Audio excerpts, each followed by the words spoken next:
Hey guys, Kev here, and I have 5 new Kizers to talk to you about. 3 folders and 2 fixed blades. So let's get into it. The first one is going to be the Sparrow. This is a design by Blackbird Blades. See that right here? Blackbird Blades. I believe his name is Vincent. You have these lasered on lines. So it's not a Hamon or a Sandmeyer or whatever. It's lasered on. They have a version of this in green micarta that is a just solid black wash blade, I believe. Let me pull that up real quick and we can talk about it. All right, let's see. Sparrow.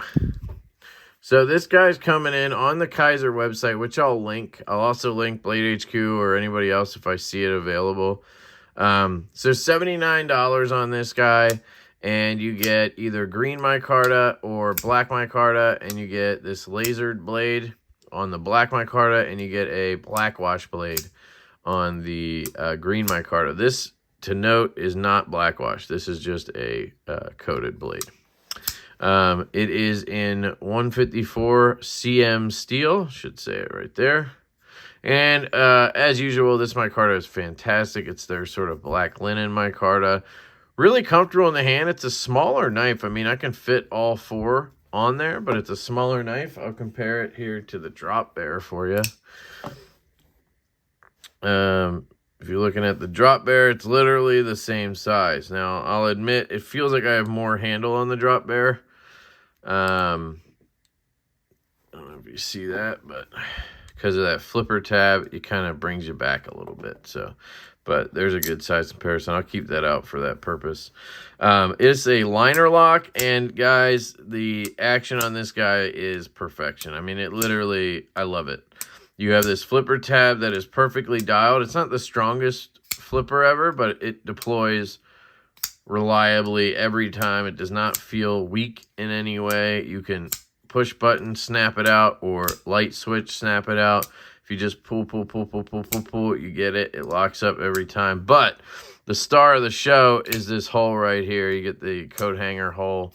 And the detent is just perfect for the reverse flick on this. I mean, it's strong enough that it feels so satisfying, but not so strong that it hurts. You know, there's a difference there. Sometimes stronger detents can literally rip your nail off and it's uncomfortable. This is a flick it all day, enjoy it all day detent. Literally perfect for the reverse flick.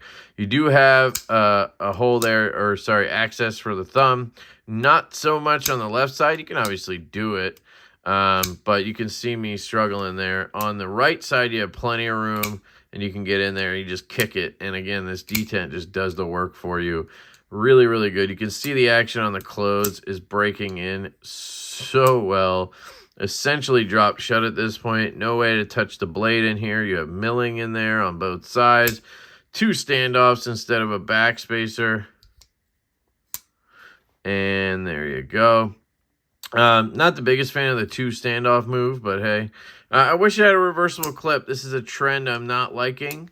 It seems like Kizer's going away from the reversible clips, where they used to be one of the companies that always made sure us lefties had a clip slot, you know. And I think on a liner lock like this, it's so easy to manipulate left-handed and right-handed that it's kind of a shame that we don't have that option. I know for one, I would have flipped this clip over immediately and carried it like that if they had that option. But this is really cool, and I think for 80 bucks, really hard to go wrong on this guy. Love the blade shape, obviously, with that sheep's foot blade. Not the thinnest grind ever. It's a flat grind, but it comes down to a nice thin edge, and it's gonna work for you for sure. Plunge grind is coming up right about, man, it's so hard to tell. Looks like it's like right here. So I think you're gonna get, you know, 1, 2, maybe 2 sharpenings out of it. I'm not an expert, but you kind of see that line right here. It's like coming up right behind there. It is a little weird how that edge terminates. See how it comes back a little bit past the I don't know, it just looks a little goofy to me, but I don't have an issue with that. You obviously have the choil, so you can just keep sharpening up as you go. You might get that smile eventually, but I don't think it's a big deal. In this light right here, it looks like it comes down, yeah, like right there, you know? So you have some space. Anyway, not my forte, but really, really cool. Love the Sparrow. The next one is a new version of the Clairvoyant. And I gotta say, this one's hot. I'm not normally a patina guy, but this is cool. You have brass scales and a burlap micarta inlay. So check this burlap out. I'll compare it to my XO M from Riot. And I'm not sure which one I like better. This is very smooth. So is this. Obviously, this is darker. I don't know. You guys tell me which one you like better. I think maybe after comparing them, I do still like the Riot one a little better, but I don't like these kind of white spots in here where this one's more uniform. So I don't know if they oil it compared to that or if it's just different. The coolest thing about this knife for me is the pivot collar. It is made of burlap micarta. How cool is that they matched the pivot collar to the scale there? That's really cool to see. You have that awesome button lock, really good spring tension. This one's a little stronger than the marbled carbon fiber one I had, or have. It's being passed around. Reverse flick's a little easier because it just pops. But it has a little bit of that roll feeling. You hear the bearings. I'm not a big fan of the janky button lock feel. That's, you know, kind of my only downside with this one. Versus the more premium one, I didn't notice that at all. So I don't know if there's some difference in how they do the liners and the plunge and everything. The plunge lock, sorry. But that's kind of a, you know, that's one big difference. Dead centered on it. And this one's in 154 cm steel. We can check the price on this guy as well. Clairvoyant. Looks like it's $109 in the 154 cm and burlap with brass. And then it's $168 in the carbon fiber, titanium, and S30 5VN. So I think either way, this is a bargain. It does have that weight kind of towards the end here because these brass scales are kind of wanting to pull it down, right? You can see where's the balance point here. I guess they did a pretty good job with that, but there you go. Do you hear that? Thought I heard a zing there. I don't know if maybe the clip is tapping, or I think some kind of spring is loose, or maybe it's the lanyard pin that wasn't in the other one I had, which is funny. Anyway, very good. I love the model. It's very comfortable in the hand. You can choke up. Munko Designs really killed it on this. I really enjoyed the marble carbon fiber one. I think if you made me choose, I'd still go with that one. But I'd be tempted to take the burlap off and swap them, you know, and do titanium with burlap. And I don't know if you could do that, but, you know, it'd be kind of a cool project. And then swap the pivot collars out and stuff like that. But very cool that they are trying to include everybody in it, you know what I mean? So that's the updated, or sorry, the budget version of the Clairvoyant. The next one is probably the one most people are excited about, and this is the Cobalt II, I believe it is. Make sure I'm spelling that right. Cobalt, I am sorry. Cobalt 2.0. $89 in green micarta, and you are looking at, I'm guessing, 154 cm steel. There you go. So you got your usual kind of billboarding, but you do have a maker's mark right here. I'm not sure who the designer is on this one. Let me see if I can get that answer for us. Not seeing it right away, so not sure. But really cool design. I mean, really fires out of there. Oh, you know what? I think I talked to I can't remember who the person, I remember Kay telling me the name of the designer. Erawan, right? Isn't it Erawan? Sebastian Erawan? Is that what it is? Let me see if I can get it. Yep, Sebastian Erawan. How you like that? Like that memory game right there? So it's a little big for my taste. I mean, you got a lot of handles sticking out here. If we compare it again to the Drop Bear, you'll see the size difference. So for you folks who like the bigger knives, this one's going to be for you. I mean, it's not huge or anything, but it's probably a 3.66 inch blade. One other thing to note on this is it's a thick boy. It has got some thickness to it in the handle. Blade thickness is 0.12. It's 4 ounces in weight, which is not bad for, 3.66 inch blade. 4.53 handle length. They're not giving me the thickness here. But I can just grab ye old calipers. Yeah, about 0.6 of an inch there. And that's the one downside to me on it. I wish it was thinner, but the action on this thing is redonkulous. The detent, it's not the strongest detent in the world. It's not like, would I want it to be a little stronger on the reverse flick? I don't know. I mean, it's broken in really nicely. Honestly, now I can't fail it. Let's try. Yeah, no. I don't think the detent it needs to be any stronger. But why I bring that up is because of the front flipper. They made it that way, and it's literally perfect. Like, I just did the reach around or the roll move, and I can never do that, especially on one this big. Like, look at that front flipper coming out. That's like me trying to do the roll around on something like the Nimble here, where I just can't get. Oh, it's just really hard for me to get around and do that, especially with a good detent like this has as well, right? But I'm even able to do it because of the way they tune that detent perfectly for the front flipper. I mean, it's got enough to pop it, and then the reverse flick works great. Let's try a thumb flick. Yep, we can get a thumb flick off. And if you can't tell, the closing action is just bananas. It really is a reminiscent action compared to some of the models from last year that really, for me, put Kizer back on my map. The Kizer Land, the Horn, even though I don't love that design, the Horn, the Towser K, those models really were like, wow. I mean, look at that action. Even the, what was the one from Justin Lundquist that he designed that I really liked, had that something name. It's kind of a French name or Italian name.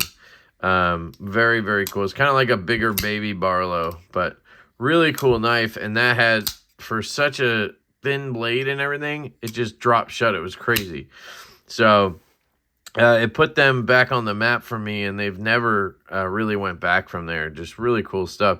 Now, because it's thick, it actually is really hand-filling and comfortable in the hand. So, it's kind of a give and take. Do you like having that thicker handle for the grip? Or do you prefer the thinner handle for carry? I prefer the thinner handle for carry, but, I don't mind this. It's just a little bit thicker than I want it to be, you know what I mean? But that action is stupid good. This blade is obviously a really nice, long, worn cliff blade. You get really good utility cutting. It's, again, for me, a little bit big, but for the folks who need those bigger knives, this is going to be really good. One thing that I really like about this knife, something that sets it apart for me, is the fact that it has this really cool milling right here, and that translates over to this blade. And when you look at this, it just gives it something super unique to me. Something I haven't seen before on a knife. And, that's really cool when you see that. Look at that. Bang, bang, bang, bang. And there's that line right there. I mean, it doesn't perfectly match up, but it's damn close. And then close. I mean, it's just a really cool feature. And on top of being one of the most fidgety knives they've come out with, great ergonomics. I wouldn't have minded some jimping right around here, but, no big deal. Nice liner lock. Very lefty friendly. And again, we've left off the lefty clip option. Same with the Clairvoyant. They left off the lefty clip option, even though it's basically an ambi knife. So that's unfortunate, but everything else, I mean, this thing, maybe the slightest bit of play, but it's a guillotine. Like, it's crazy. So that's the Cobalt 2.0. Sorry, $90 right now. I mean, that's crazy good. What you get for the money right there. This front flipper is really good to flip. So there's that one. And now we're going to hit up a couple of fixed blades. And these are from the same designer. His name is Jonathan Stiles. And I believe he's up in Canada. Really cool stuff here. You have the Elgin right here. The Elgin, sorry. And these sheets are really impressive for the price points and for the fact that they're being made by Kizer overseas. Let me just pull up the Elgin here. So for the Elgin, we're looking at a $65 knife. Now it is in D2. That's the one downside I'll say for these, is they're in D2 steel. I think for some reason they think camping, like strong, you know, they want tough steel, D2. I don't know. At that point, I would say, hey, just use 3V, because you do use 3V sometimes, or 4V. Use that for this, or just give us S35 or something, you know. But this to me just reminds me of like a sort of like slightly altered boning knife or something. I don't know. It's weird. Hard to explain.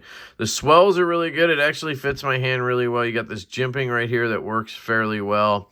You have a little sharpening choil up here.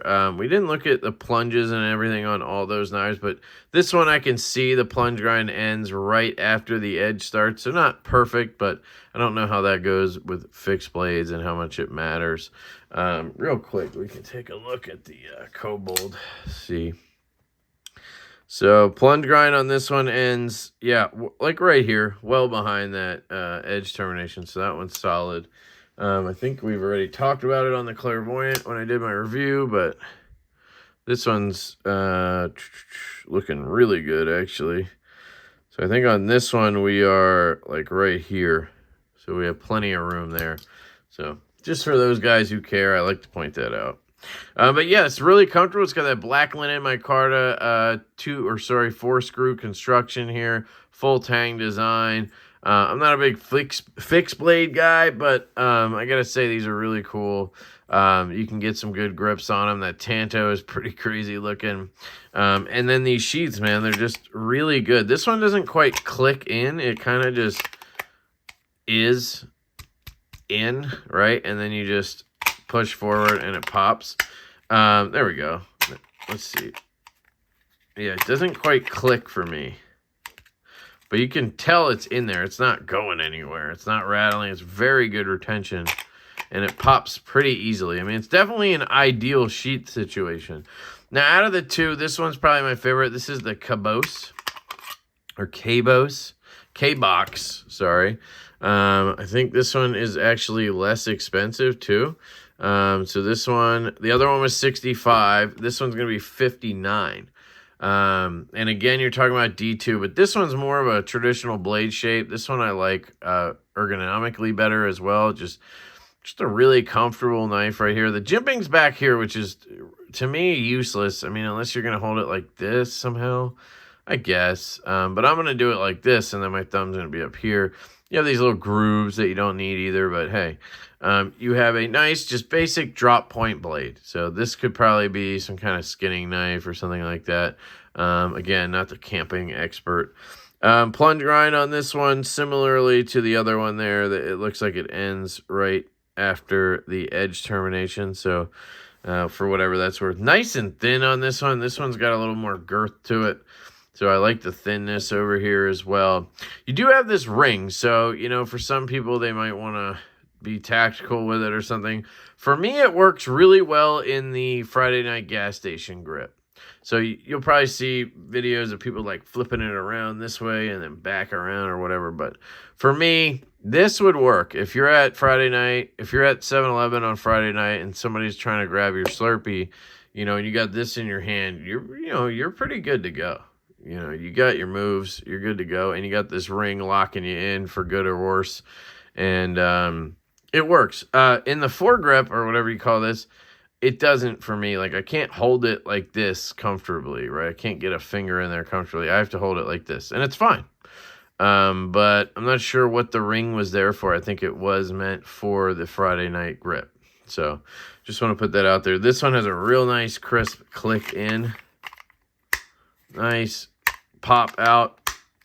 Really good. And again, these sheaths are what I would want with any fixed blade. Honestly, you get the dual belt strap click buttons or whatever they're called. So that's how I would want any sheath to come. I hate all the tech lock shit and all that stuff. I just want it easy over the belt. Boom. Good to go, right? So these are cool. I mean, I think for $60, $65, you know, D2 is fine. It's whatever. The micarta is really good. Just oil it and keep it clean and dry when you're not using it, right? Or more importantly, when it's in your truck on Friday night, just, you know, make sure you keep it dry. So let me know what you guys think. That's it. That's all 5 right there. We have the KBox and the Elgin. We have the Cobalt II. And we have the Clairvoyant sort of budget version. And then I think my favorite of the bunch, we have the Sparrow up in here. I really like this Sparrow. I think this is a good piece. So be curious to see what you guys think. I appreciate you guys. I love you all. Thank you so much to Kizer. Kizer sent these knives along for me to review. Shout out to Crazy K. She was on the live stream on Lefty Live when I unboxed these, and we had a pretty good time talking knives, talking, you know, just everyday life over there in China, and just shooting the shit. She's good people. So, yeah, I love you guys. Hope you have an absolutely fantastic day, and I will catch you later.